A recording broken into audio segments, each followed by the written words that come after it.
What's up, folks? It is not Tuesday. It is actually Wednesday, June 24th, and we've now officially changed to our Wednesday night slot. Same time frame, 8 to 9 o'clock. But you have found in touch with the Miller Boyzzz on our new night Wednesdays. And so, as usual, we are going to bring our continued content to you in our format, where we discuss all things impacting the African American community, the city of Fresno, and the larger surrounding areas. Trying to come up with some solutions, not just identifying problem after problem after problem, but also identifying some solutions as we move forward. So, as we always do, or as I always do, make sure you get your census completed. Go to 2020census.org, 2020census.org, complete your census form. This has been about a month I've been saying this now, so if there's people out here that still don't have your census done, you just lagging. I'm not sure why, but you... So what if they need help with their census? They can email me, ibedam@gmail.com. That's ibdam, Darren Andrew Miller @gmail.com. I will help you with your census as best I can, but the census is fairly simple, and I'll help walk you through that. So there, I've come up with one. That's the first solution I'm come up with tonight. I got plenty more that I'm gonna bring to you. So please make sure you get that done. That's a way that Fresno makes sure they get their share of the pie of the monies that are sent out for public services, such as hospitals, schools, roads, all of those things that federal dollars pay for, as well as social services. So our WIC programs and the SNAP now is the food. I believe it's called SNAP. I don't know exactly what it is, but the food allotment, the food program where people who are in need, that's where all that money comes from. And now that we are in this COVID situation right now, you can see that the need is quite great. And so we want to make sure that we get our share of that financial pie here in Fresno. And the only way that happens is by making sure that we count every person that's here in Fresno County in the Central Valley. So please, again, go to 2020census, CENSUS.org, and get your census completed. At the bottom of the screen there, scroll. At the chyron at the bottom of the screen, although that's a different site there. That's the census.gov. So when you go to census.gov site, you're going to have to actually click on an additional step or two that you have to go through, but you can also get there from there. Man. That's good. Also, make sure that you're registered to vote. Remember, in the state of California, in the November election, all ballots will be mailed to your home, and then you will have a couple of different ways of being able to return that ballot. The one-day polling places that happen on election day are going away, and they're being replaced by what's called vote centers. Some of the vote centers will be open 11 days prior to the election. All vote centers will be open 4 days prior to the election. So it gives you an opportunity, a weekend, in some cases even 2 weekends, to go into the vote center. If you need to get a new ballot, the dog ate your ballot, or if you moved from House A to House B and you want to get a new ballot to be able to vote with people that are in B, all of those things can happen. If you're not registered, you can re-register same day, what's called same-day registration. You can change your party affiliation. You can do all types of things in the vote centers. It's just a matter that you have to get there prior to the day of the election. Remember, the November election is on Tuesday, November 3rd. So in the end of October is when those vote centers will be opening up. Everyone will get their ballot mailed to them at home about 30 days prior to the election. So you should have your ballot in your mailbox probably by October 10th, 8th, 9th, 10th or so, in there somewhere. But there's no excuse for us not participating in the vote.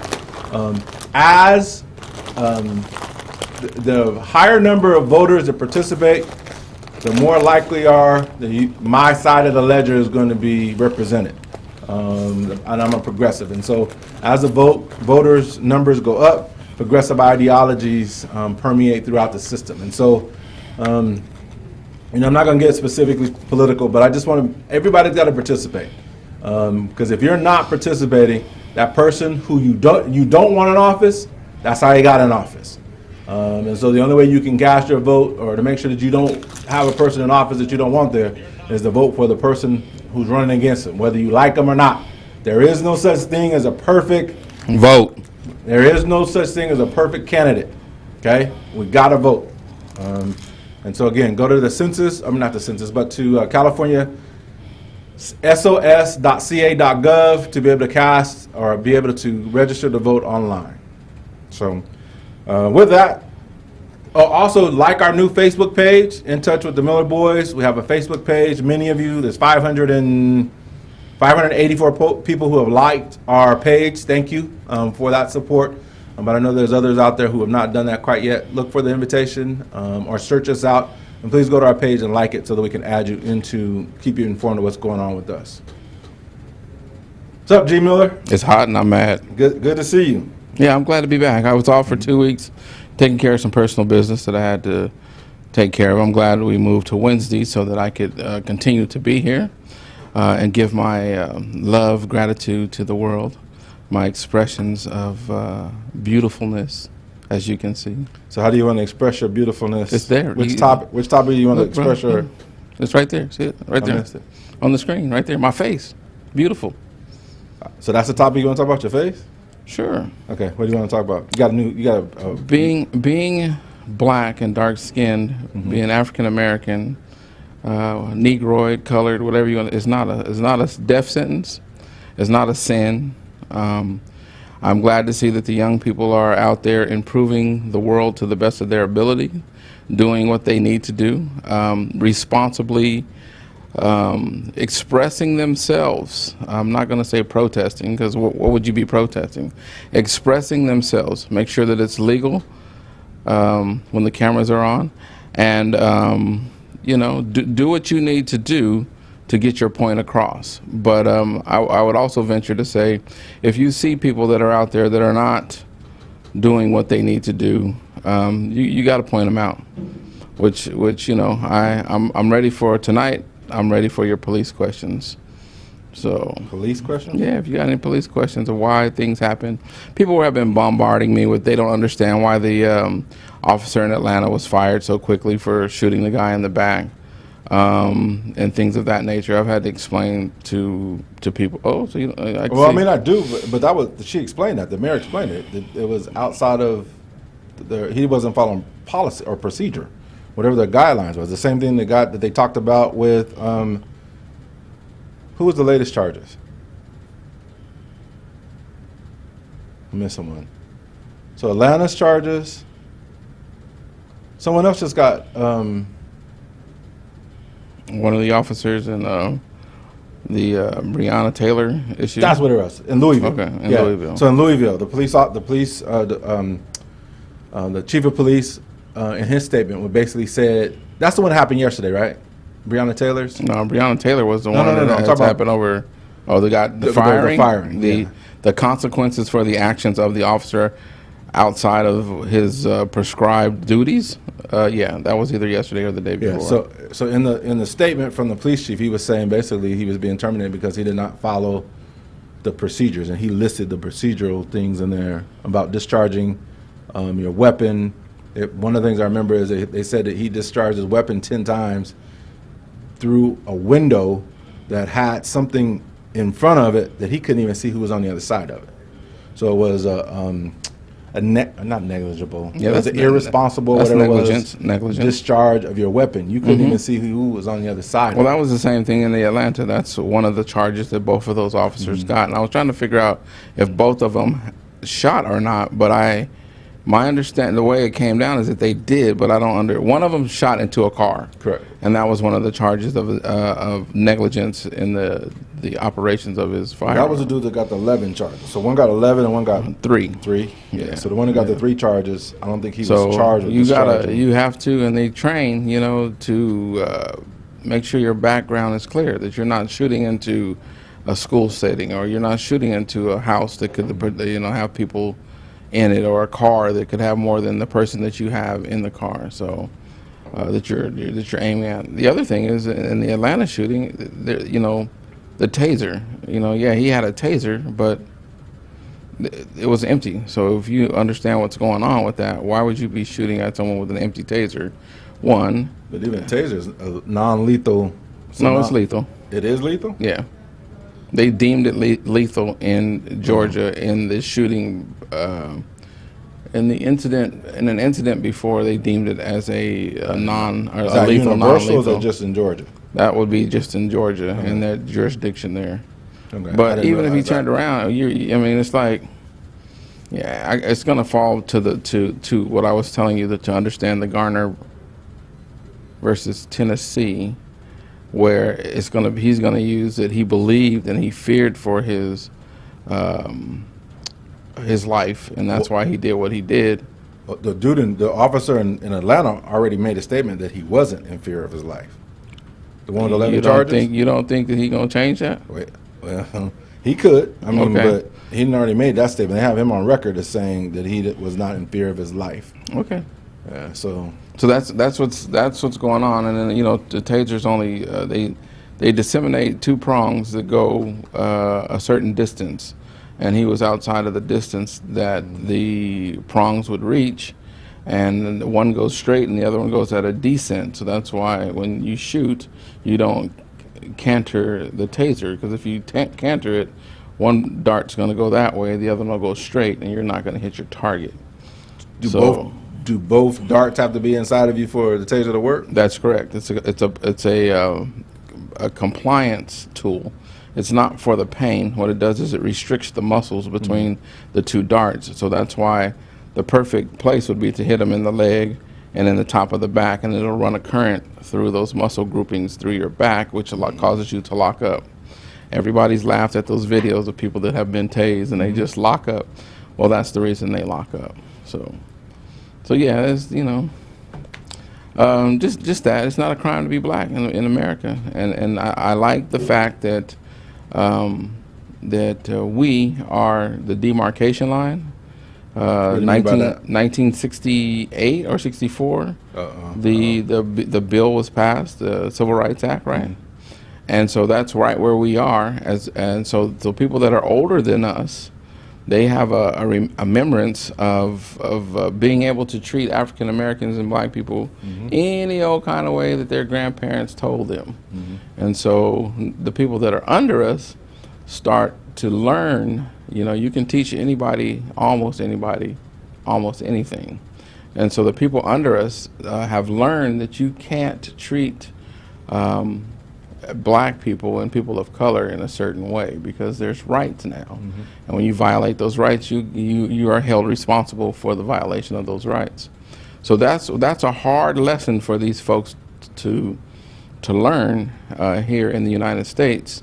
The Europeans classified as white because they've had their way for so long. You are absolutely. Although you're talking about policing, you're talking about the wave that's going on right now. That's the whole. That's the whole thing that's going on with the statutes. Well, policing is the violent cause, or the catalyst that has shown people that you must treat people with dignity and respect. And it's not like we are suggesting it. There's laws in place. So, what you're saying with the dignity and respect thing is that the young people right now, as you said, their dignity and respect has nothing to do with necessarily the color of your skin or where you come from and things.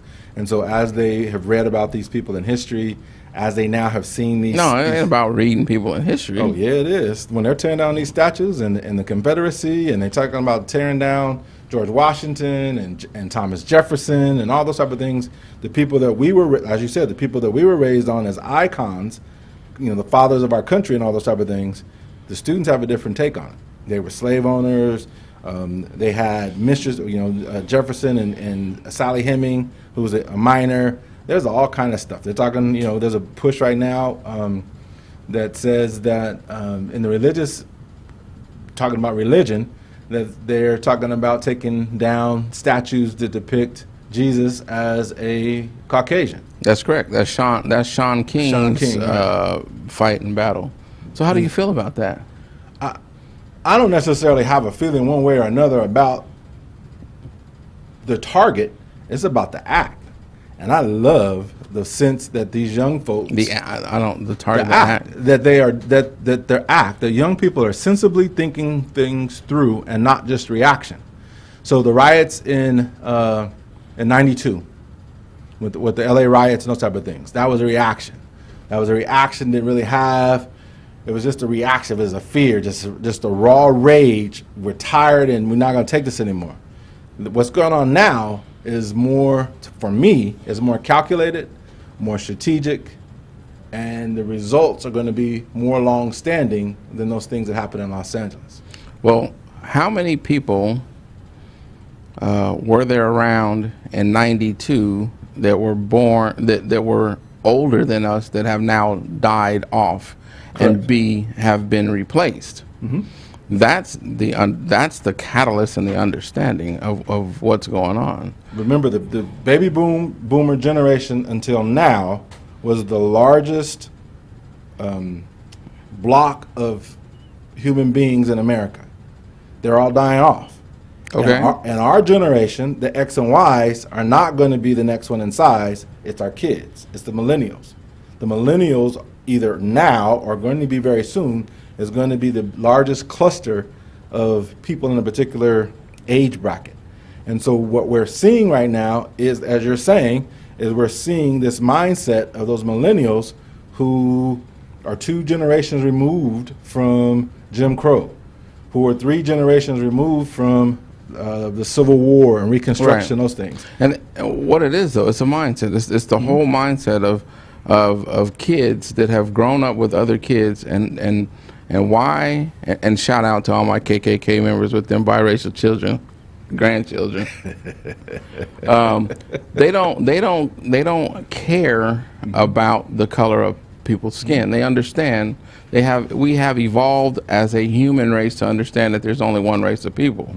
You know, race is a construct that was built and thrown on the United States and the world for economic-based reasons, and so we had to be separated. And now youngsters, these young, my kids, 22, 16, and 12, soon to be 12. They don't care about folk. They care about like their daddy taught them. If you're an asshole, go over there. If you all right, then we can stay with me and hang out, and we can do what we need to do. It's about Dr. King's dream. It's about the content being measured, about the content of your character, and not the color of your skin. Yeah, he was, Dr. King. So let me ask you a question about policing on a different thing. Have you been keeping up with the new Fresno Policing Commission that they put together here? No, I saw there's like 20 people on it, right? It's like almost 40. Okay, yeah. Like I saw 38, 39, 40 people that's on the commission. saw a couple of folks. Is Dyer a part of that or no? Yes. Okay. So I saw a couple of people on there that would draw some concerns for me. But I hope they can be outweighed and washed out, but I'm not keeping up with just this. About half, just under half of the commission are African Americans. So it's like, I want to say it's 38, 37, 38 people that's on the commission last count. Mm-hmm. And it keeps growing, from what I understand, is that they've added a couple other people since the original list came out. But about 18 or 19 of them are African American, and they come from a wide background. Some of them are, business people, education, police officers. Manning and Cooley are both on there. Oliver Baines, an ex-police officer. Oliver Baines, Salazar. So the police side of it, Baines, Oliver, Baines, Cooley, Manning, Salazar, Mitchell, Sergeant Mitchell's on there. Todd Frazier. Garner. Garner. Garner and Dyer are both on there. I'm not sure if Dyer, though, is an actual member. I don't see if he would be. Could be if he's the mayor. I mean. But I know he's part of it. He's been part of the discussion, and he was at the formation meeting. But I don't know if he's actually a member of the commission or not. So it's just interesting. And then they've got, Ms. Jones, the Housing Authority. You've got a professor from Fresno State, Dr. Pitts. You've got whoever, whatever. It's just a wide background. Fresno United, which is a bunch of cats our age that are doing good. They had their run-ins in their youth, and now they're representing the streets and doing well in West Fresno, organizing. Rod Wade is there. representative on there. So it's a wide breadth of people that are on there. And so I agree with you. I've got some major concerns about people, some of the folks that's on there, but I'm hoping that there's enough balance, people who are not connected directly with the police department and what goes on with the city. What are they going to discuss? Well, supposedly they got 90 days to come up with recommendations that they're going to take to the city council for adoption for the new rules of policing in Fresno. So yeah, I agree. Big question mark. 90 days is not enough time, and there is no plan of action right now. Okay, so say that commission comes up with 10 items. Mm-hmm. The council gets it, and they adopt 5 of them. They put them into play in Fresno PD. Who then checks off and says, you did 1, 2, and 3, great. We want to expand upon those. You sucked at 4 and 5. We need to do it better. Where does that accountability come from? If it's going to be left in the police department's the hands of the police department, it's not going to happen. Everybody saw the thing go around that said Jerry Dyer. We'll investigate ourselves and tell you the outcome. So that if that's the case, and Todd Frazier is the union person, the president of the union. You think he's going to go after everything that you see? Anybody says something about the police union in Fresno, and he's the first one in the paper making a counter statement. He hasn't said anything. Okay, you cannot be 100% correct all the time. So that means that this commission is established to be a farce. Okay. And there are people, I've had some conversations with some of the members in there, and they're aware of that. Now, how they counteract that, how they counterbalance that, we don't know. Right. And so, it's going to be a huge black eye on the police department and Mayor Dyer coming in, if that's what he just wants to do, is have a performance, a show and dance.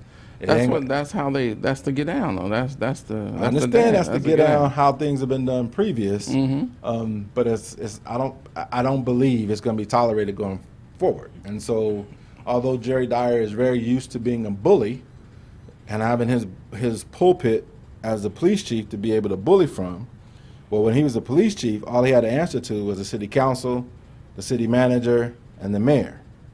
Now he's got to answer to a city of voters, over 100 and something thousand voters that voted and participated, that got him into that position. So he's gonna, like, oh boy, we're gonna talk about a little bit about the school boards and stuff. When Jerry Dyer does these things, it's not gonna be he can hide behind the badge. He's not gonna be able to do that as the mayor of the city. He's gonna take a tremendous amount of heat. And he doesn't handle heat real well. He hasn't had to. But most bullies don't have to. Most bullies send down an edict, and it's either followed or it's not followed. So we're going to see how much of a suave Teflon tinfoil mayor he can be. You're right. He got 7, in particular 3 city councilmen who are totally on the opposite side of the ledger from him, and we'll have 4 the start of the new year. When Maxwell gets on board, I'm not sure how it's going to be interesting. I'm very, very curious to see how that paradigm, how that relationship, and then Butterfield did something that caught me off guard the other day. So we're getting money. I heard that on the radio on KMJ. Why would that catch you off guard? Because that's not been his track record. So but the track record now is. Once again, Jerry Dyer has been in the lead when he was out here, stomping on folks' nuts and kicking them in the forehead and doing all that. And the climate has changed. Now you are turning and starting to see a Fresno Police Department that is shown to be more kinder and gentler, because they've figured out that you get more flies with sugar than you do with. Okay, so that is what's being taught in this society. It used to be, and excuse me for this harsh language, but you used to be able to call a black person an NIGGA, okay? And then you would go straight to court and you would lose your battle. So what did they learn to do? They learned to use code words. Let's call them thugs, and let's call them these other things that are more acceptable to the public. And so that's what you're starting to learn, and that's what the people here in Fresno are starting to learn. We can't just, arbitrarily go out there and be mean to people of color anymore. So we have to be nice to them so that they won't. I mean, because there's, there's 600,000 people and maybe I think 800 police officers. You can just ensure waves take over and that's just in the city of Fresno. You could overpower the police easily here. I got you, but you are what you are, and if you're a bully, and you've been a bully for a long period of time, it don't matter what the circumstances that you're in now. That is going to be your MO. That's going to be your mode of operation about how you're going to do things. I agree. And I see Jerry Dyer when he gets into a pinch, going back to that bully model that he's always used, but and that's not going to work. Also, Jerry Dyer is a narcissist. Okay, Jerry Dyer is a person who can't stand for someone not to like him. Okay, so before you get to your bully pulpit and start to push that bulliness on people, you're going to try and con them. Okay, he's a master conman. He's going to bring you Gatorade. He's going to bring you these things to make you like him. Because the ultimate is that he cannot stand for someone to think different from him and do something. I understand what you're saying, and I believe. Oh, that ain't my problem. That would be his problem. Yeah, so perfect example. But but think about all the problems that he's going to create for the city of Fresno. What do you mean? What about the ones he's already created? I agree, but we're talking in the future, and all the problems that he's going to create in the future, trying to make people understand that he is not the monster and the demon that he actually is. Think about that. Yeah, they say that the world's greatest trick is the devil, making you believe that he don't exist. And so, but it's going to be interesting. I'm looking forward to what's going to transpire in the country, across the United States, as well as what's going to happen. And here's the thing: if you don't think that what I'm saying is truthful, just Googling. That's all. Just Googling. Yeah. Okay. Hey, don't take nothing I say for gospel. Do your Google work. Hey, so let me get some shout outs real quick. Got some people on there. Miss Barbara Danko, hello, how you doing? Thank you. It is a SNAP program. Thank you. We got to meet one of these days. Charlie Roberts, what's going on? I like the bald head. Jaime Rangel, welcome. I don't know who's on your side. You? Me? That's it. Oh. So I guess everybody's trying to go watching through the page. I'm gonna try to keep up with it best I can. Okay, you want me to do some manipulation over here? This is kind of, Okay, so what we're going to do is at this point in time, we're going to ask you guys to share this. Stop what you're doing right now and hit the share button so that we can, put this out there. I think this is informative because we have someone with the big brain capacity such as myself and someone with the big brain capacity such as my brother. And we're going to try and educate you. They come big-headed, man. Which head? Yeah, keep it up. Ooh. Yeah, keep it up. Hey, so anyway, before I lose my thought on this one, so here's an example of why I say you are what you are. Okay. We talked about Central Unified. We talked about what's going on with these comments with the board people. Yeah. Listening last night. Oh, I listened. Did you? Oh, I listened to the Central Unified. Oh yes. Yes. So it was 2.5 hours, roughly 2.5 hours of comments from one comment after another, after another, after another, and after an hour of listening to that, Richard Atkins chimed in and says, "You know what, Mr. Superintendent, I resign effective immediately. I will get you and President Carrillo my resignation in the morning. But this is I'm too punking much. out. I apologize. I'm sorry. I'm leaving the meeting," and then left. Right. You say that it's punking out. Okay. I say that is the most responsible thing that dude has ever done as an elected official. Okay. He no longer has the trust of the people who elected him and put him in office. And instead of fighting it and being a log jam and being the political distractor from what the school board needs to be doing for the good of those kids, he stepped down. He could have stepped down at the end of the meeting. But what point is served with him being lambasted for 2.5 hours? it makes the public that he serves feel better. It doesn't serve him. It doesn't serve them either. Yes, it does. Even after he resigned, there was still another hour of people sharing. Right, and they usually started with, it's unfortunate that he's not here to hear what I have to say. But he's done. Your point is made. Everybody was saying, you don't represent our interest any longer. We don't trust you. You need to go.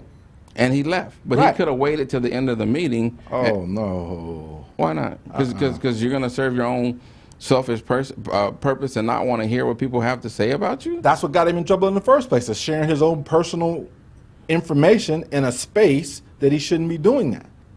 He did the most responsible thing he could have done. Before the meeting the only thing he could have did better for me is before the meeting even started, I resigned. Punk move. Okay, I hear what you're saying, but so it would be like if, and I tell people this all the time, and not everybody agrees with this, being in education. Sometimes the best that a parent can do is to give the responsibility of their child to another person. Okay, I know you don't agree with that, but if a parent cannot take care of the child they brought into this world, it is in the best interest of that child, and the best parenting you can do is to find somebody who can take care of that child. That's the best thing you can do, and I know people don't agree with me with that. So what is it? So you think that the kid? I'm not going to answer any questions on that. We just have a difference of opinion because you're going to argue your point to the end. So you're saying that a person should be? I'm not saying anything as it relates to that. Okay. Being responsible is about taking care of your responsibilities. It doesn't mean that you always have to do them. Doesn't mean that you have to use your hands and your muscle, brain, and sinew to get it done. Being responsible sometimes is just making sure that it gets done.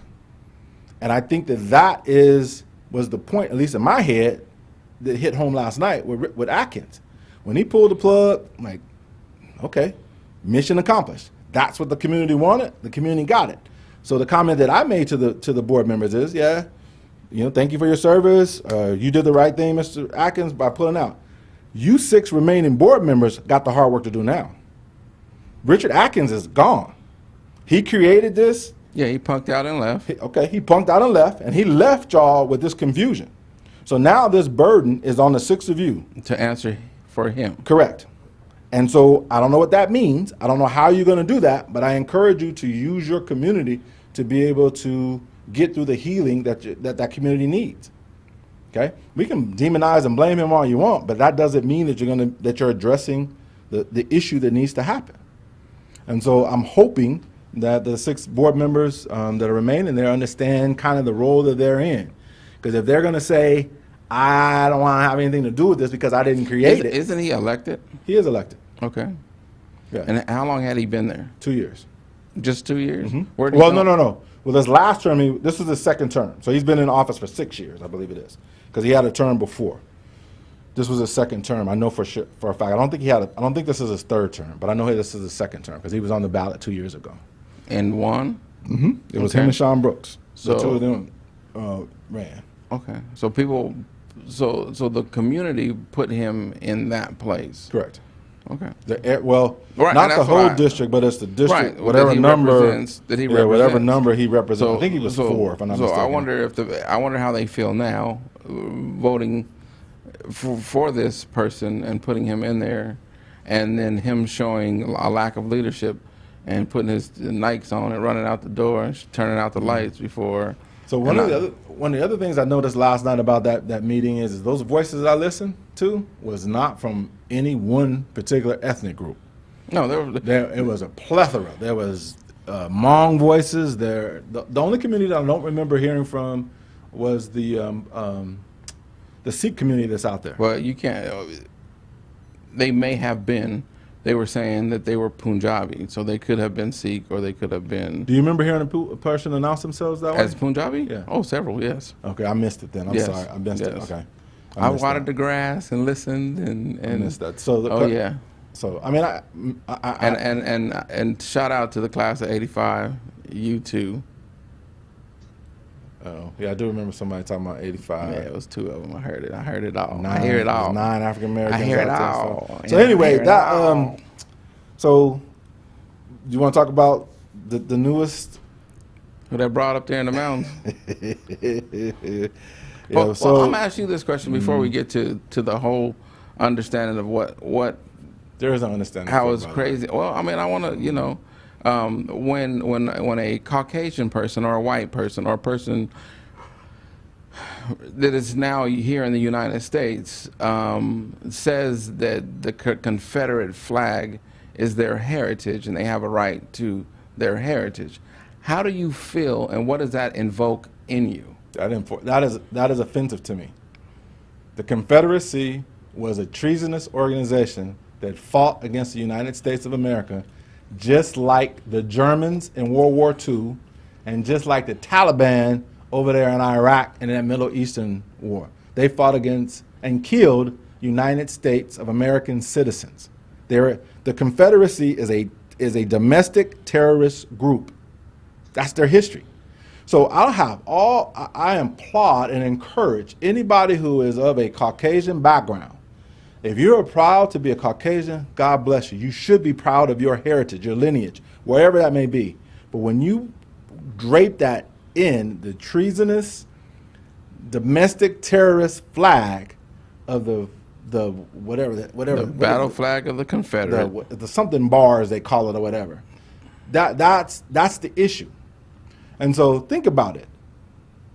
NASCAR, which has been synonymous with the Confederate flag, says no more. You're not flying that flag anymore.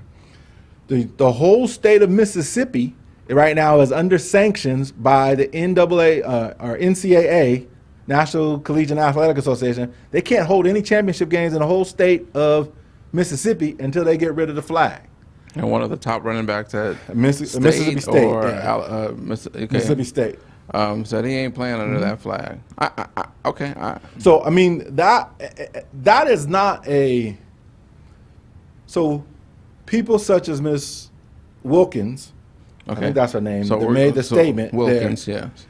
What she did was not about her heritage. That was a racist trope. Okay, if you're proud to be Caucasian, then Well, let's explain what she did. She went on Facebook, like my man, and says that basically they've had enough, and she's proud of her white heritage, and she's proud of the rebel flag, the battle flag of the Confederacy. that's not what she said, though, G. Okay. She said, I am proud, and I'm paraphrasing, I am proud to be white, I'm proud of my white heritage. I bet nobody will repeat this or share this because of being afraid to be claimed as a racist. Now that writing, the backdrop to that was the Confederate flag.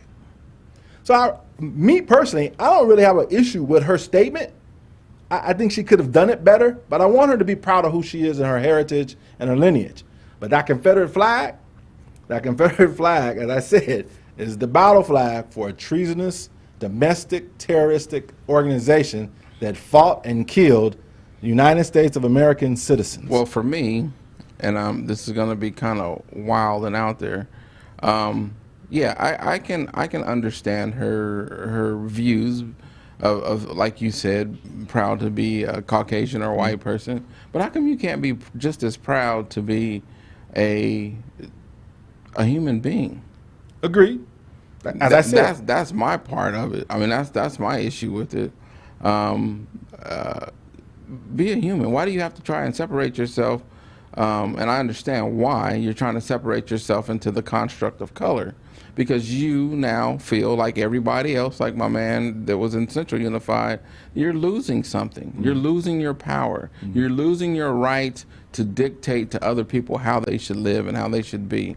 And that's what's going on back to law enforcement, the ultimate power of the land. They feel that they're losing their power. And like the post that I put on there, I picked it up from somebody else. Are you mad because you can't beat up black people anymore and get away with it? You know? Oh, I don't know. I put stuff on it and I don't even look at it anymore. People respond to it.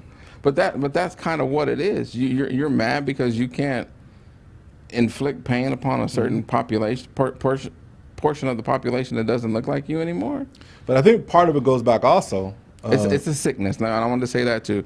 That's a sickness for you to believe that way. But it's also an oxymoron for us to demand that the police department and law enforcement in general treat convicted people as citizens when our 13th Amendment says that a person who has been duly convicted can be treated as a slave or an indentured servant. It's an oxymoron. You say one thing, but your definition says something else. So in the United States of America, if you are convicted, duly convicted of a crime, you are subjugated to slavery and indentured servitude. I agree. That's a fact. And so when I agree. So when we want the police department and others in law enforcement, which that 13th Amendment addresses, we want them to treat people as human beings. I believe that's correct and it should be. But we have a constitution that supports them doing the work that they're doing. So that constitution that says that this can happen under the 13th Amendment doesn't say that an African American or a person of color can be walking down the street and a police officer can just knuckle them up and harass them, because there is another part of the Constitution which gives you the right to a fair search and seizure.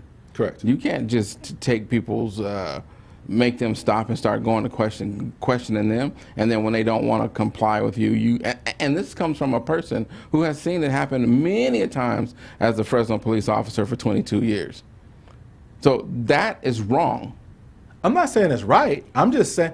So you're the one. So for me, it's not an oxymoron, because you're talking about two different things. If you have been tried, convicted, and put in jail, then yeah, the Constitution says there's a different set of circumstances for you.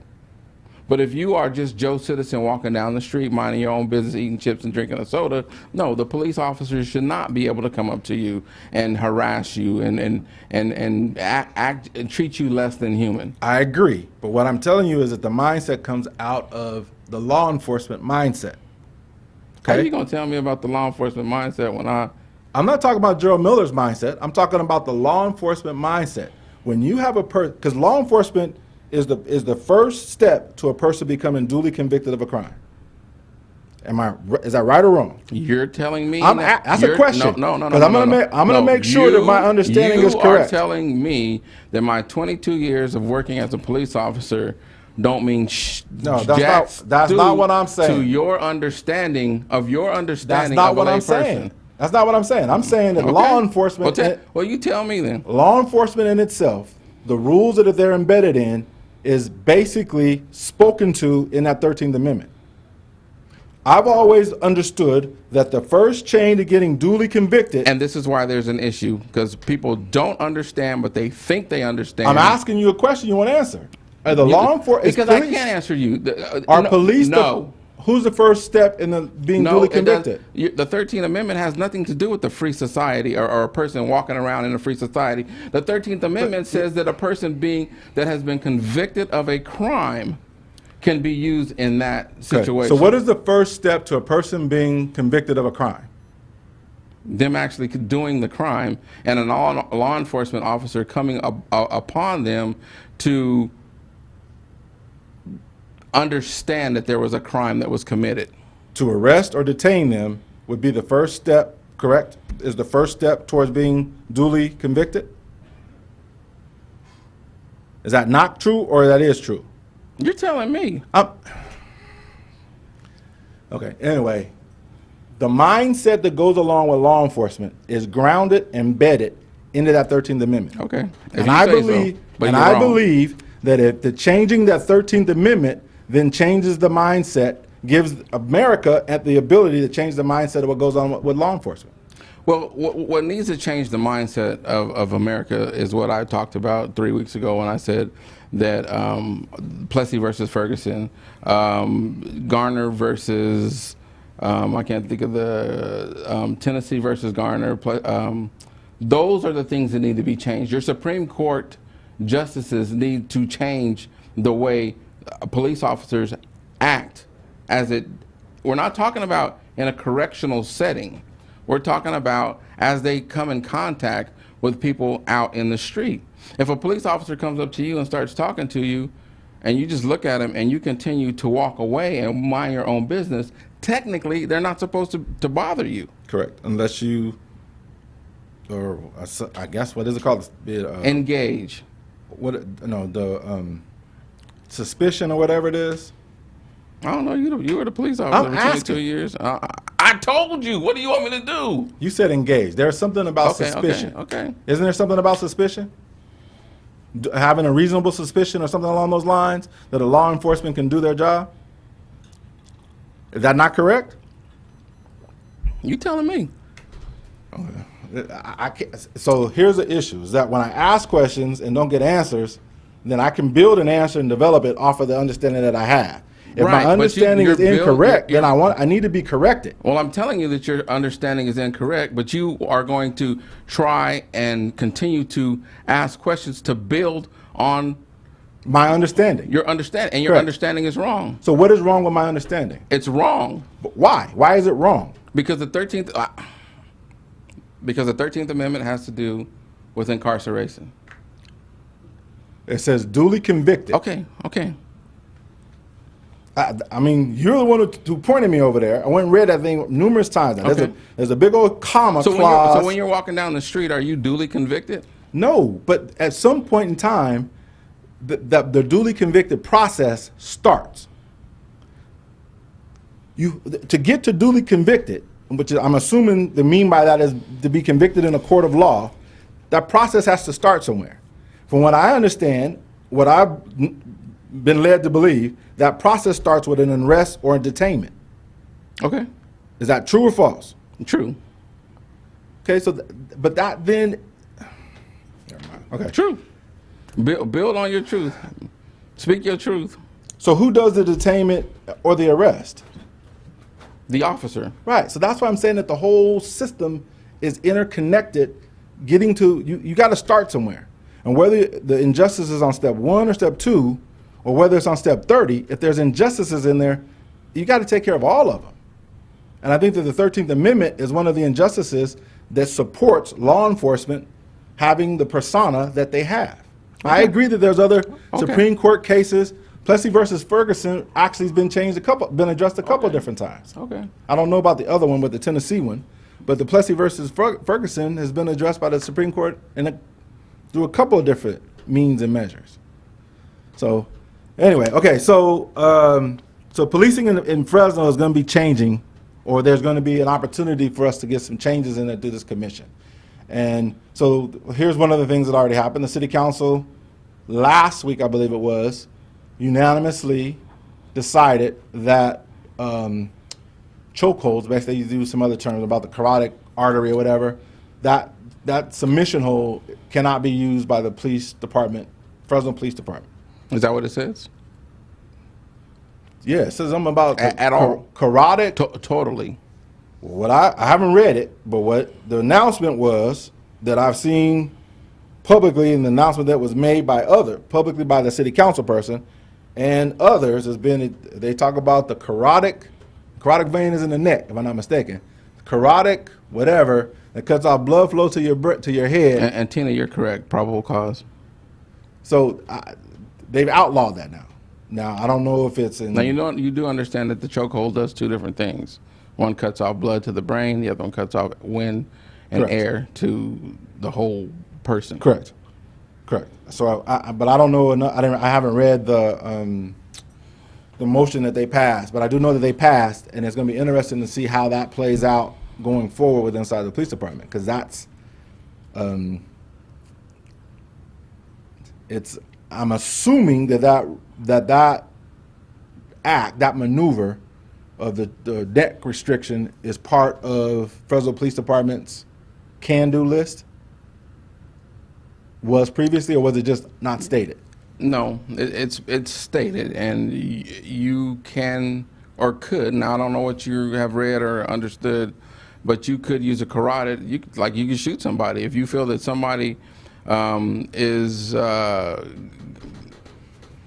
getting the best of you, or if you're in a fight and that's what the tool that you have to use.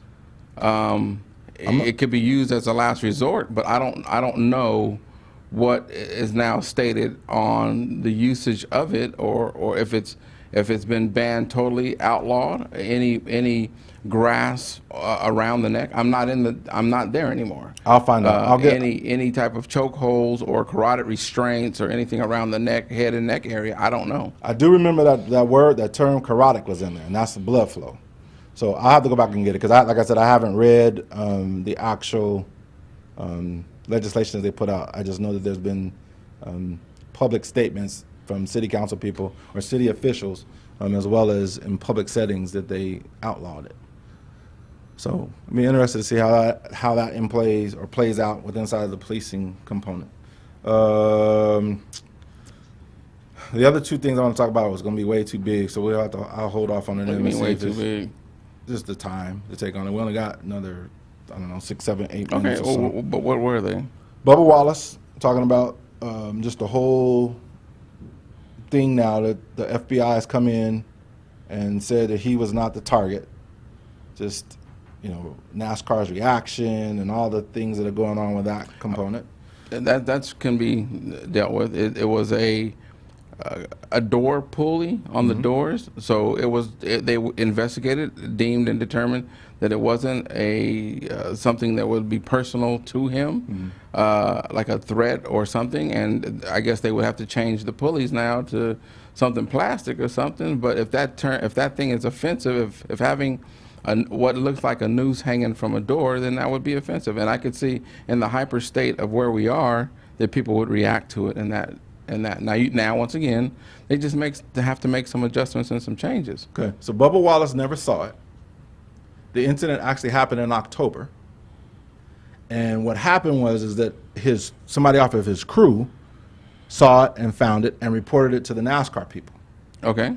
And everything that we've been seeing now with this investigation, all that kind of stuff, was in response or reaction to not Bubba Wallace, but was in reaction to the way that NASCAR handled it. And that pleases me because, once again, we're looking to not offend this protected person who is a single person in a world of people who are different than him. This one particular thing upsets him. So as the organization that oversees this event, whatever you want to call it, sport, we're going to investigate, look into it, so that this guy will not be offended. I applaud him for that. Hey, good job, NASCAR. I don't watch NASCAR.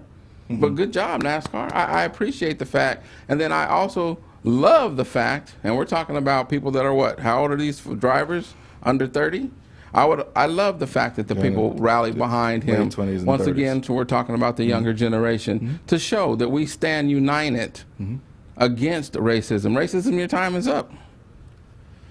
If you're a racist person, you're going to get hounded now. The same way everybody else got hounded, your time is up. You're going to have to be held accountable for those types of issues. So here's the other element that goes into this as well, is that Bubba Wallace did not call for a NASCAR reaction to this noose. Okay. His call was for the removal of the Confederate flag. Okay. And so that's where the questions and I shouldn't say concerns, but that's where the reaction has been. Is not in Bubba Wallace's. The reaction from whom? Just stuff I've read, listening to different. From whom, though? I don't know these people. I mean, just in general. Just okay. Is the reaction from the white folks that are out there that once again say that this is their heritage and they don't feel like they don't want to feel like they're being suppressed or losing their. No, this is from Tyrone and Jerome on the corner selling dope. I don't know. Drinking 40s. As I said, I don't know these people that I've read and listened to. So can we say it's just from the general public? That's what I would say, because I don't know specifically who they are. And the criticism now, there's two different sets of criticism that's going on. There are people that are castigating Bubba Wallace, saying, basically comparing him to old boy out of Chicago, Smollett. They're trying to make those two situations synonymous. Right. And the other side of it is that people are castigating NASCAR for overreacting to the new situation. Right. based on the timeline. If you knew about it in October, you should have taken care of this in October and not wait to make it part of the getting rid of the rebel flag and all of this stuff now coming out together. And so, Okay. like I said, it's just for me. It's all the same people. You're mad. Once again, you're mad because they're removing your rebel flag. They're mad because you can't hang nooses in people's what appears to be nooses in people's over their cars or in their personal space. They're just angry people. I mean, we can't step around these people anymore. Their time is up. Now we have the numbers to move over them. We don't have to say, excuse me. We no longer have to step in the street, in the dirt, and allow them to walk down the sidewalk. We have to come to an agreement that we are equal and that you are going to say, excuse me, how are you, Mr. Wallace? Oh, fine, Mr. Miller, and we're going to continue on our path. No one is, the superiority complex is falling. So you're going to start seeing people react all different types of ways. So once again, I applaud them for coming out. It could be next year. I don't care. When you see an injustice and you address that injustice and you tell people that it's not right, then that's fine. I love that. It doesn't matter what the timeline is. That's someone else trying to make an issue out of a non-issue. Well, you could have told him earlier. You could have did this. Or Bubba Wallace didn't even. Those are all excuses. Take all them excuses and burn them. my only pushback to that is if it was wrong, if it's wrong, Push back to what I said, or push back to just the whole push back thing? to what you're saying right now. If it's wrong, which we agree is wrong, it was wrong in October, just like it's wrong now in June. And so that's my only question that I would want to have more information is why did NASCAR sit on it until now? I'm just glad NASCAR came out and exposed it. You can sit on it. Hey. I applaud them also. They got rid of that rebel flag, that Confederate flag. Because how long has NASCAR been allowing rebel flags and all of those types of Probably things to exist? Since the inception. And I don't know when it started. But now that you're going to take 3-4 months to figure out something and then tell people that they can't do it because it's for the good of the whole, I love you, love you, love you. I ain't watching no races, but I love you. Okay, so we up against it. That's pretty much our hour. One other announcement I want to do is with the Fresno Metro Black Chamber of Commerce is having their first Black Economic Symposium. It is going to happen via Zoom. If you're interested in being part of that, participating, it's a free event. You just have to register online through their website to be able to be invited into their Zoom meeting. It's happening tomorrow from 10 until 5. If you want to get the information, either send me a message in Facebook, and I'll link you that direction, or you can send me an email at ibedam@gmail.com, and I can get you connected to that happening tomorrow, 10 to 5.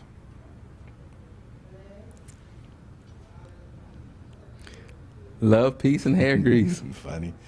Anyway, remember, go to our In Touch with the Miller Boyzzz Facebook page. Please like it. Once you like the page, and then you'll stay connected to all the posts that we have out there, our announcements, those type of things. We are trying to build our brand. Hopefully here in the next week or two, we'll be able to have call-in service where you guys can call in on a number. We tried it last week, wasn't very successful. So we're going to work those bugs out, right, KP? Good. You're a good man. You're a good man, sir. Thank you, KP. I appreciate everything you've done for us to this point and everything you're going to do for us in the future. I appreciate it. Anything else? Oh, man, just, you know. Until next week. Keep your head. Oh, if you are able to have a gun, go get you a gun. Learn how to use it and keep it by your bedside. It's hard right now to get one, though. But I don't know. I'll go to the gun range and borrow somebody's stuff. There you go. But anyway, till next Wednesday. Remember, Wednesday, 8 o'clock Pacific Standard Time. That's when you'll be able to. This is where you'll be able to find In Touch with the Miller Boyzzz. Until next week, we'll see you then. God peace.